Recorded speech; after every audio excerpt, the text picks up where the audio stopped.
جیسا کہ اس سے پہلے بھی بات آئی کہ حقیقی فضیلت تو نماز کو اول وقت میں پڑھنا ہے. رسول کریم صلی اللہ علیہ وسلم سے پوچھا گیا کہ ای الاعمال افضل، سارے اعمال میں سب سے افضل عمل کون سا ہے؟ تو آپ صلی اللہ علیہ وسلم نے ارشاد فرمایا کہ نماز کو اول وقت میں پڑھنا. اس سے یہ بات تو ثابت ہوتی ہے، یقینی ہے کہ اصل فضیلت نماز کو اول وقت کے اندر پڑھنے میں ہے. اب رہا یہ سوال کہ وہ فضیلت بعد والے وقت میں منتقل ہوتی ہے یا نہیں ہوتی. اول وقت میں پڑھنے کی جو فضیلت ہے وہ بعد والے وقت میں پڑھنے کے اندر وہ فضیلت حاصل ہوتی ہے یا نہیں ہوتی. تو علماء نے 3 وجہ بیان کی ہیں جس کی بنیاد پر اول وقت کو چھوڑ کر بعد والے وقت میں بھی نماز پڑھی جا سکتی ہے. 3 وجوہات کی بنیاد پر اول وقت کو چھوڑ کر بعد والے اوقات میں بھی نماز پڑھی جا سکتی ہے.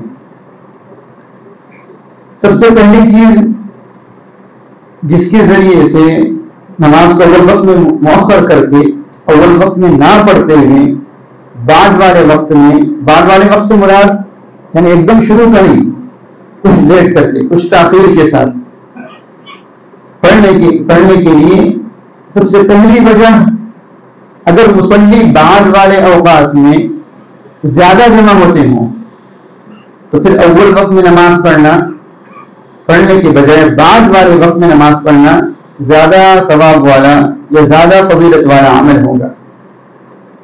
جیسا کہ فجر کی نماز کے سلسلے میں رسول کریم صلی اللہ علیہ وسلم نے ارشاد فرمایا کہ اسفروا بالفجر، فجر کو روشن کر کے پڑھو، فإنه أعظم للأجر، اس لیے کہ فجر کو روشن کر کے پڑھنا یعنی کچھ روشنی ہو جانے کے بعد پڑھنا اجر کے اعتبار سے، ثواب کے اعتبار سے بڑا ہوا ہے.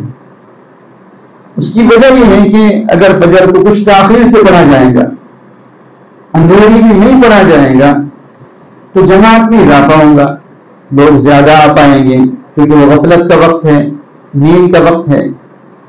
تو پھر تاخیر سے پڑھنے میں لوگوں کو زیادہ آنے کی امید ہے، جماعت کے بڑے ہونے کی امید ہے.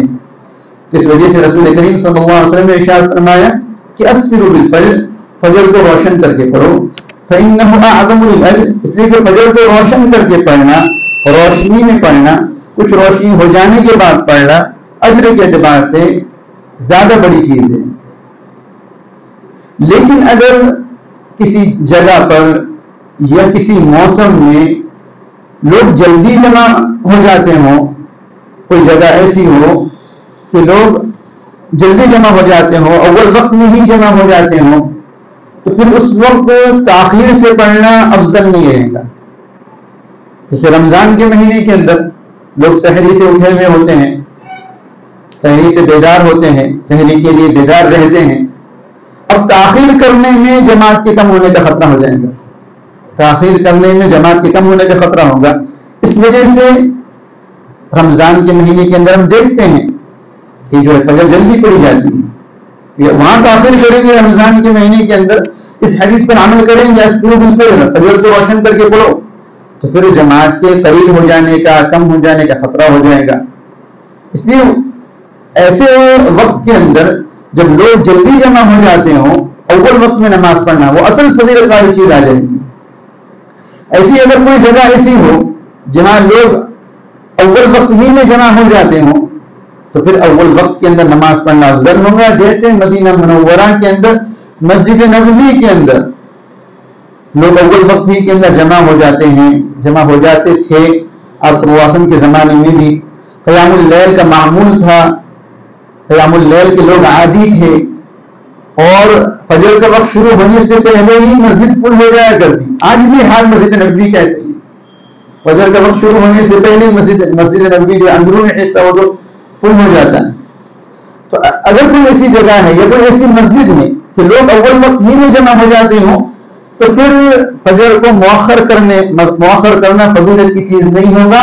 پھر اول وقت کے اندر فجر پڑھنا فضیلت کی چیز ہوگا، مستحب عمل ہوگا. آپ صلی اللہ علیہ وسلم کے زمانے کے اندر صحابہ رضی اللہ عنہم پورے مدینہ منورہ سے مسجد نبوی کے اندر جمع ہو جایا کرتے تھے تہجد کی نماز کے وقت سے ہی. تہجد کی نماز کے وقت سے ہی آپ صلی اللہ علیہ وسلم کے زمانے میں فجر سے پہلے، فجر کی نماز سے پہلے 2 اذانیں ہوا کرتی تھی. ایک اذان وہ اس لیے ہوا کرتی تھی تاکہ جو لوگ تہجد پڑھنے کے اندر مشغول ہیں وہ اپنی تہجد ختم کر لیں، سحری وغیرہ کر لیں، اور دوسری اور جو سوئے ہوئے ہیں وہ بیدار ہو جائیں. تو پہلی اذان اس لیے ہوا کرتی تھی تاکہ جو لوگ عبادت کے اندر مشغول ہیں وہ عبادت سے فارغ ہو کر سحری کر لیں، اور جو سوئے ہوئے ہیں، جو غفلت کی حالت میں، وہ بیدار ہو جائیں، متنبہ ہو جائیں. اور دوسری اذان جو ہوتی تھی وہ فجر کی اذان ہوتی تھی.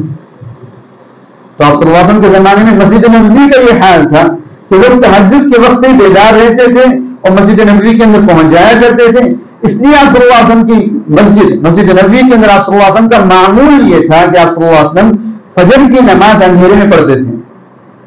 لیکن دوسری تمام مسجدیں آپ صلی اللہ علیہ وسلم کے زمانے میں ہی مدینہ منورہ کے اندر مسجد نبوی کے علاوہ تقریباً 9 مسجدیں تھیں. کسی بھی مسجد میں فجر کی نماز اندھیرے میں نہیں ہوتی تھی.